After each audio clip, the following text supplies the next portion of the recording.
Hey everybody, it's Ed Killer from TC Palm and Treasure Coast Newspapers here. And we're going to try to bring you a weekly feature here on video called the Weekly Fishing Forecast by TC Palm and Treasure Coast Newspapers, or something like that. Anyway, I want to start with just a couple photos. We've been kind of walking you guys through what we think is going to happen in the next couple days as far as fishing patterns are concerned here on the Treasure Coast. This is a photo that was sent in by Kevin McCoy in Port St. Lucie. I just want to show you guys two things about this photo. One is this spotted eagle ray, which is really cool. I don't know if you guys know that. You get out in the waters of the Indian River Lagoon very often, but we've got such an amazing diversity of marine wildlife. It's incredible. Spotted eagle rays are one of the special creatures we have around here. I really love them. I love seeing them around here. But if you notice around the ray, how clear the water is. This is in Port St. Lucie area of the Indian River Lagoon last week before the wind started blowing. He was wade fishing with Alan Langer, and he was just spotted eagle ray just come swimming by in about 3 feet of water, and he was able to get a good quick photo with his phone. So I just want to kind of show that up. This is Nick Colazzo. Speaking of Port St. Lucie and speaking of great fishing, Nick was out with Hayden Murphy and Corinne Ann, and they were out there fishing, wade fishing earlier this week. I think this was on Tuesday, and he caught a top slot redfish. His redfish is about 27 inches. Corinne caught about a 24-inch redfish. Hayden took the photo.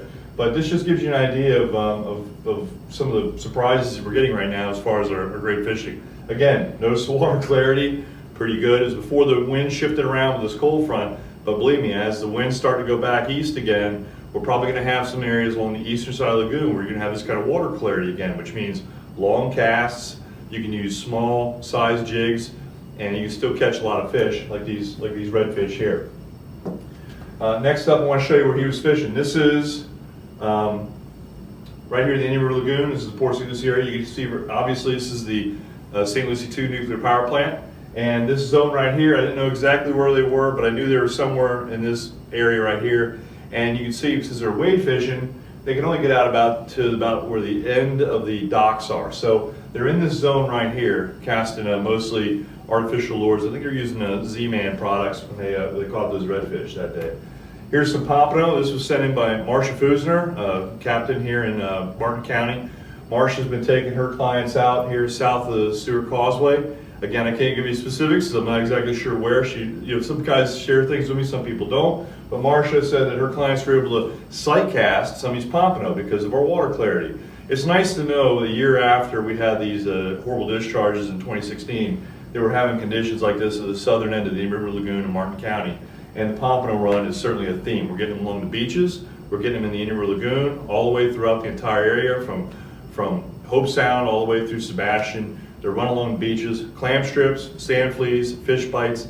On the beach, the incoming tide has been the best time to catch them, so look for that to be the best time. If you're going to fish in the lagoon, fish around the spoil islands and some of the channel cuts. This is the general area where Marcia was taking her clients.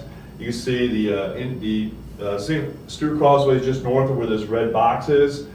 She likes to fish in that area mostly, but the reason I kind of highlighted that area is I know that a lot of these cuts, as the tide just begins to start falling, those pompano are feeding into the tide, and they're looking for very small crustaceans and stuff like that, so that's a great place to fish.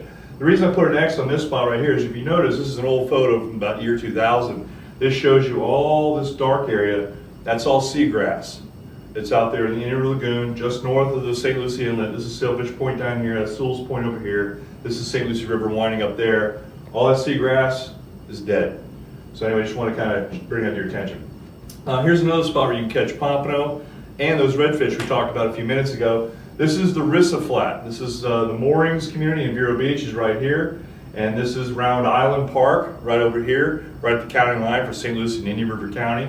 And right here on the east side of the Intercoastal Waterway Channel is a nice big shallow flat. That high tide is a good time to fish that flat for trout and redfish.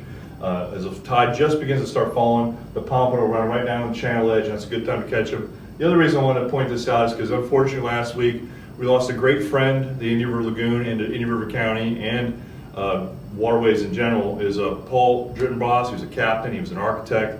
He also was a conservationist. He passed away at 65 after a long battle with cancer. I want to say, my condolences go out to his family, but I'm going to miss Paul because he did a lot to help. He put a buoy system around this flat to help educate boaters and fishermen when they get close to it, to be careful about leaving prop scars, which can cause a lot of damage in the seagrass. That seagrass flat does still have a lot of seagrass on it and a lot of wildlife on it, so just be conscientious and careful when you're boating in shallow waters, please. This is sent in by Captain George Goads of Flatline Charters in Jensen Beach. We have David Wright, another captain. He's captain of the New York Mets, in case you didn't recognize him. This is his wife, Molly. They were able to get out a couple weeks ago and get a nice snook for Molly there. So just wanted to give you an idea, like the St. Lucie River is full of snook right now. They're in their springtime feeding mode. March is one of the best times to catch snook in our area. They're all over the place throughout the entire area, Vero Beach, Wabasso, Fort Pierce, through the inlet areas, around the bridges, around the structure, and all the way through the St. Lucie River in the South Fork and all the way up North Fork as well. So get out there and try to catch a snook. This is the best time of year to do it. And then another photo we have here, this is from Chris Sharp, the Beach Walker Guide Service. He does a lot of land-based guiding for people. This week they were able to get out and catch a couple sharks. This looks like a small blacktip. Could be a young bull, because sometimes young bulls will have black on the tips of their fins as well. But they were able to catch this with a nice, I think it's a blackfin rod as a matter of fact. But anyway, Chris Beach Walker sent that in there. And then we have Stephanie Hughes here from Jensen Beach. We keep waiting for the cobia to show up in good numbers. This is a beautiful cobia her and her husband Kent were able to catch last Friday. They're just outside of St. Lucie Inlet, about 40 feet of water. They only had a short time to fish. They were able to pick up a couple live baits. They went out there, a couple greenies, and sure enough, 2 cobia about the same size came up, and they were able to bring them home for dinner. So congratulations to Stephanie and Kent for that. Switching over to freshwater for a second, we have a nice shell cracker here.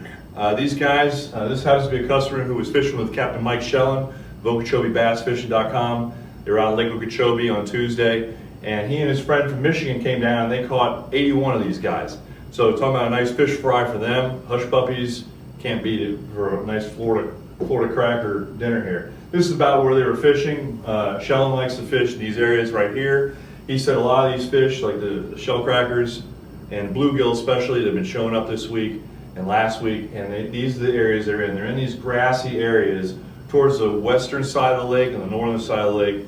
You put in around Harney Pond Canal or Indian Prairie Canal. You fish along these shorelines and fish those areas where you've got a mix of lily pads and bulrushes, cane poles and red worms. Don't get too fancy, and that's you can load yourself up with some of those. Anyway, that does it for this week and our fishing forecast for the weekend. These are some targets you might want to try for. Looks like we're going to have good seas offshore, good seas inshore, and good fishing on the lake as well. So get out there and don't forget to send us your fishing reports and photos.